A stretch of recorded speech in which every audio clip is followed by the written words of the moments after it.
story and the long journey of humanity, there exists a tradition that continues to live to this day. A story that not only tells of the past, but also gives birth to the beautiful arts and culture that shape the identity of the Mandar people today.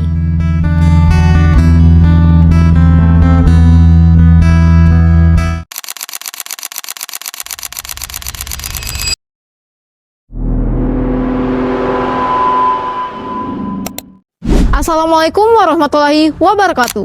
Hello everyone and welcome to our documentary podcast. Before we begin, allow me and my friend to introduce ourselves. Hi, I am Nurshifa Diandita Putri and I'm Hasriani.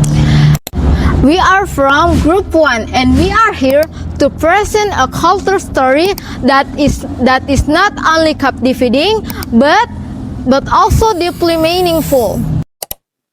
A story that gave rise to one of the most graceful traditional dance of Mandar, Tari Patudu.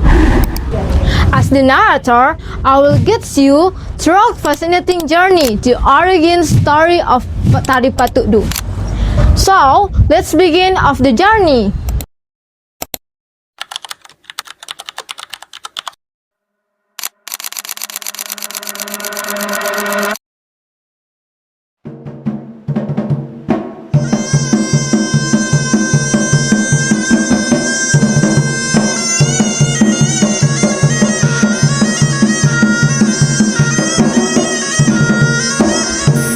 According to some local communities, the Patudu dance was created because of the frequent chaos and battles between the armies of the kingdom of Balanipa and the kingdom of Pasokorang in the past.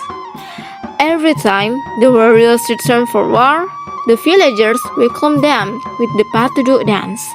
The dance symbolized the meaning of the heroes and warriors of the land have returned from the battle, which is why the Patudu dance is still suitable today for welcoming special guests. However, there is another version told through a folk tale about the origin of the Patudu dance.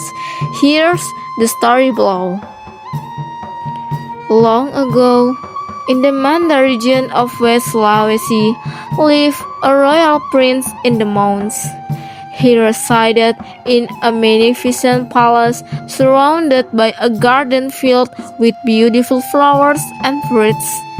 In the garden was a clean and crystal clear bathing pool. One day, a slight rain fell. A rainbow appeared above the prince's house. Suddenly, a sweet fragrance filled the air. The prince searched for the source of the scents, going from room to room, but found nothing. Curious, he continued searching until he reached the garden. To his surprise, the scent was nowhere to be found. Instead, he was shocked and upset to see many of his flowers and fruits had disappeared.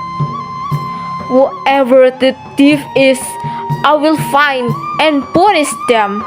Determined, he planned to catch whoever had taken his flowers and fruits.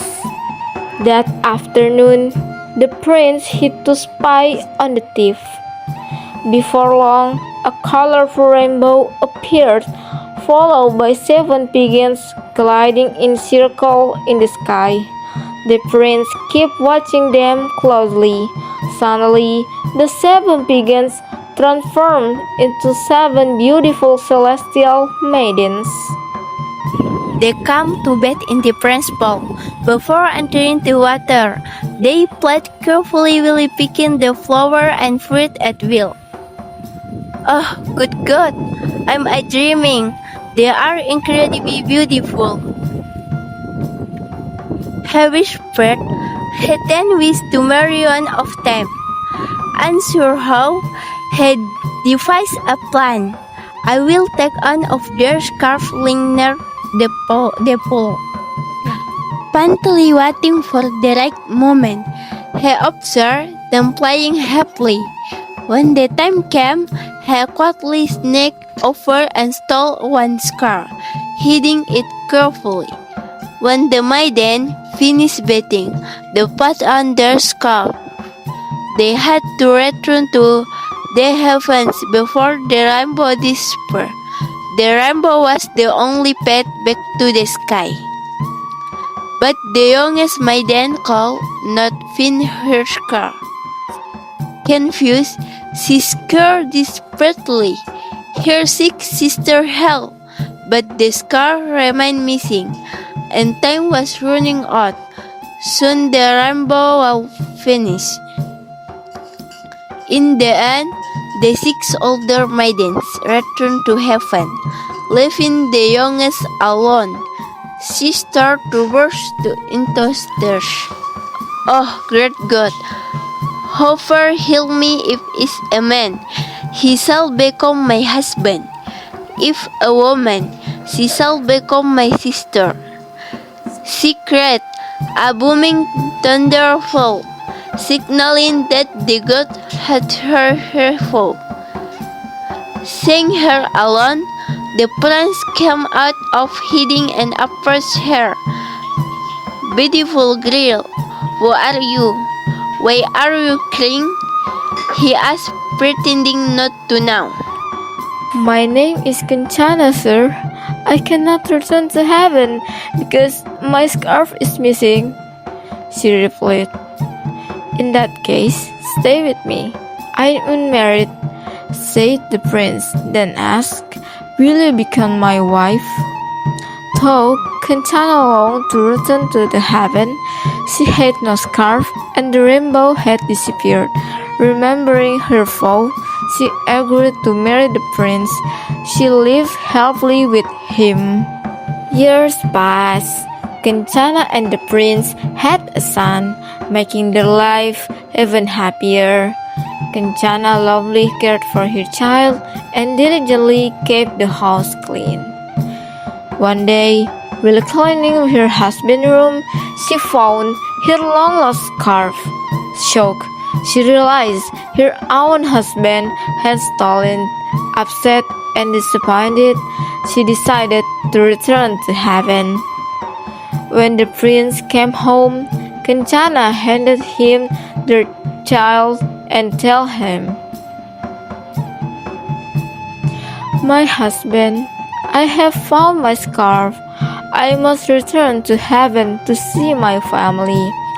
If you and our child miss me, look up to the rainbow.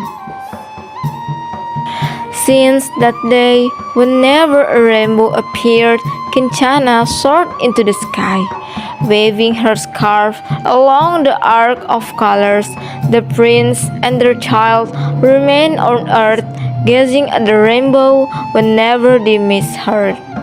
The people of Mandar immortalized Kanchana's graceful scarf-waving movement in their Patriot dance, one of West Sulawesi traditional dance. This folktale carries a moral lesson, a reminder not to take things that belong to others or facing the consequences.